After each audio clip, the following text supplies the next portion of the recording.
Let's talk worst books of 2024.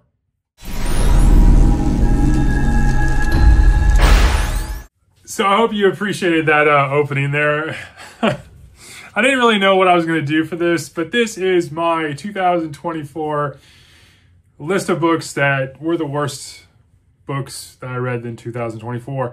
I have a couple weeks left, obviously, or a couple days left, depending on when I post this, but what I'm going to be reading is not going to be on this list. Let's just be honest. So I have 5 books here, my 5 worst books that I have rated I keep track of my reads and my scores, and these are the 5 worst books in 2024. 2 of them one I never had in physical format, and one I did have in physical format, and I gave it as part of a giveaway. And you're thinking, yeah, good job. You gave away a book that you absolutely hated. Well, the beauty in that is that my opinion matters to me, and your opinion about the book might be completely different. And there was a lot of people that wanted the book that I didn't like. So let's dive right into this if you don't already know. So we're going to go from 5th place down to 1st place. And yeah, so we're going to talk ratings. In 5th place at a 2.5. This is the 5th worst book that I read in 2024. And we are talking The Graveyard Book by Neil Gaiman. Yeah, I know a lot of people like this book and they're like, yeah, it's kind of a YA kiddish story, fantasy story. I just didn't do it. I don't know if I was spoiled because I read Good Omens, I read American Gods, I read The Ocean at the End of the Lane. 2 of the 3 were great. One of them was good. And I felt like Stardust was okay, not my favorite either. But Graveyard Book just didn't do it for me. And yeah, 2.5 out of 5. It takes up 5th place. In 4th place, and I was actually shocked, excuse me, this wasn't lower, but in 4th place at a 2 out of 5, I have The Girl with the Deep Blue Eyes by Lawrence Block. It is a hard case crime detective story.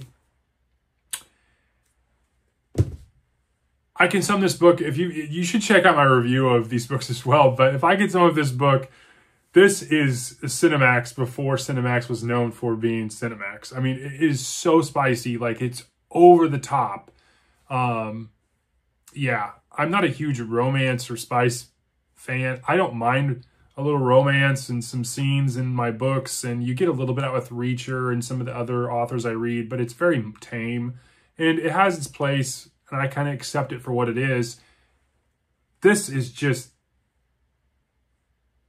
it's nonstop. It's so in your face. And it detracted me from the story. I really just didn't like it. And I was really excited because I got this at a used bookstores. It was a hardback, it was cheap, and it was a hard case crime. And oh, man, I'll never reread it. I just have it up there because I like all the hard case crimes and how they're kind of all the same kind of ended. And yeah, anyways.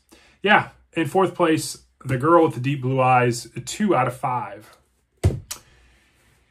In 3rd place, this is the one I never owned a physical copy of, but at a 1.9, we have The Mantis. This is book number 3 in what I believe is called the Assassin's Trilogy, and it is by the author Ahsoka Tano, and I really enjoyed Bullet Train and 3 Assassins, I think, is the other one.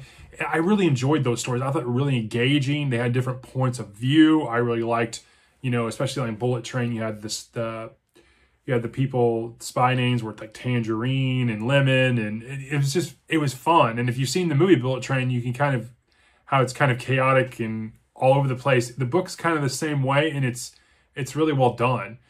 I was eagerly looking out for The Mantis because it was the 3rd book, and I had seen it came out in physical format, and I wasn't like gung-ho about reading it, but I knew I was going to at some point. And when it came around, I'm like, hey, yeah, this is the month I'm gonna read it. It just didn't do it for me. I was so bored with the story.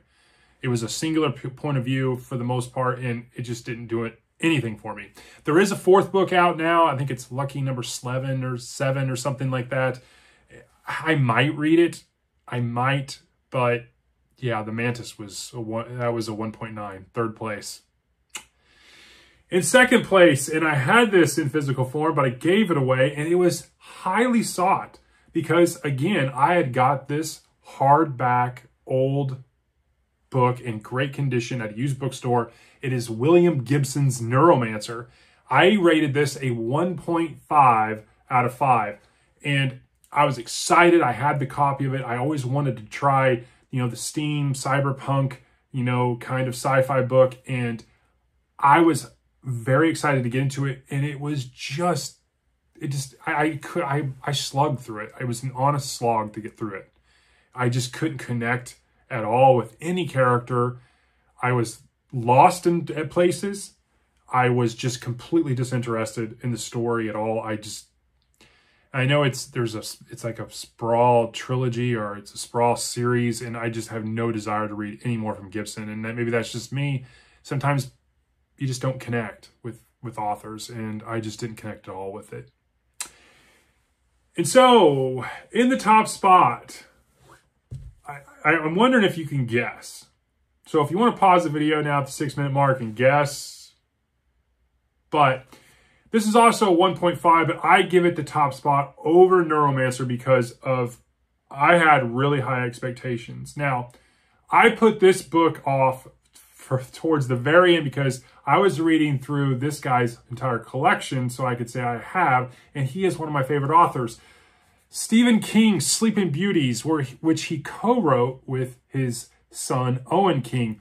This, wow, is just an absolute, it's a dumpster fire for lack of a better expression. It really is.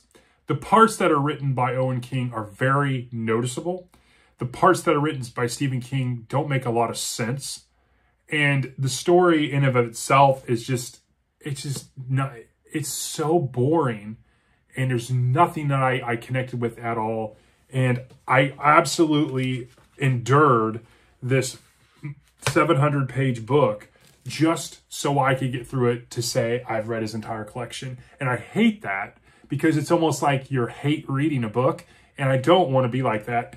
But that is the only reason I did not DNF that book. The only reason is so I could say I read his entire collection. And that, my friends, is my top worst books of 2024. If you agree with this, if you have some comments of your own, please feel free. I know a lot of people are going to be on me, probably about Neuromancer and maybe the Gaiman book, but the other ones are probably too obscure for people to really have an opinion one way or the other. But that is my take of the worst books of 2024. I hope you enjoyed this video, and I will talk to you all on the next one. Be on the lookout. I will also be doing top books, top channels. You should check out some of my top stuff for the end of the year. It's going to be great. I will talk to you in the next one. Thanks.